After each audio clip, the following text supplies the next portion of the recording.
అబ్రహాము జీవిత కథ అధ్యాయాల వారీగా ఆదికాండము 11వ అధ్యాయం 26 నుంచి 32 వరకు. అబ్రాము కుటుంబ నేపథ్యం ఉంటుంది. తెరహు కుటుంబ పరిచయం, అబ్రాము, శారయి, లోతు పరిచయం. ఊరు నుండి హారాను వరకు ప్రయాణం చూడగలం. ఆదికాండము 12వ అధ్యాయం దేవుని పిలుపు. నీ దేశమును విడిచి వెళ్ళుము అని దేవుని పిలుపు. గొప్ప జనముగా చేస్తాననే వాగ్దానం. కనాను దేశానికి ప్రయాణం. ఐగుప్తులో ఫరో సంఘటన. ఆదికాండము 13వ అధ్యాయం లోతుతో విడిపోవడం, ఆస్తుల పెరుగుదల, కాపరుల మధ్య కలహం, అబ్రాము లోతు వేరుపడటం, భూమి వాగ్దానం, మళ్లీ ధృవీకరణ. ఆదికాండము 14వ అధ్యాయం రాజుల యుద్ధం మరియు లోతు రక్షణ. 4 రాజులు వర్సెస్ 5 రాజుల యుద్ధం. లోతు చెరపట్టబడటం, అబ్రాము యుద్ధం చేసి లోతును రక్షించటం, మెల్కీసెదెకు దర్శనం. ఆదికాండము 15వ అధ్యాయం దేవుని నిబంధన.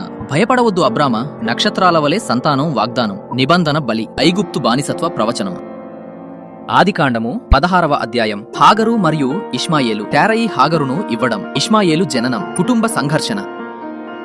ఆదికాండము 17వ అధ్యాయం సున్నతి నిబంధన. అబ్రాము, అబ్రహాము, శారయి, శారా. సున్నతి నిబంధన గుర్తు, ఇస్సాకు వాగ్దానం.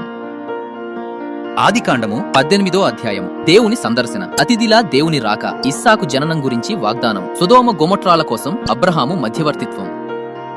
ఆదికాండము 19వ అధ్యాయం సొదొము గొమొర్రా నాశనం, దుష్ట పట్టణాల తీర్పు, లోతు రక్షణ, అగ్నిగంధక వర్షం. ఆదికాండము 20వ అధ్యాయం అబీమెలకు సంఘటన. శారా నా సహోదరి అని అబ్రహాము చెప్పడం, దేవుని జోక్యం, శారా రక్షణ. ఆదికాండము 21వ అధ్యాయం ఇస్సాకు జననం, వాగ్దాన కుమారుడు జన్మించటం, హాగరు మరియు ఇష్మాయేలు వెళ్లిపోవటం, అబీమెలకుతో నిబంధన. ఆదికాండము 22వ అధ్యాయం అబ్రహాము విశ్వాస పరీక్ష. ఇస్సాకును అర్పించమనే దేవుని ఆజ్ఞ, మోరియా పర్వతం, దేవుడు పొట్టేరు సిద్ధం చేయటం, యెహోవా ఇరే ప్రకటన. ఆదికాండము 23వ అధ్యాయం శారా మరణం, మక్ఫేలాగుహ కొనుగోలు. ఆదికాండము 24వ అధ్యాయం ఇస్సాకు వివాహం, రిబ్కా ఎంపిక, దేవుని నడిపింపు, ఇస్సాకు రిబ్కా వివాహం.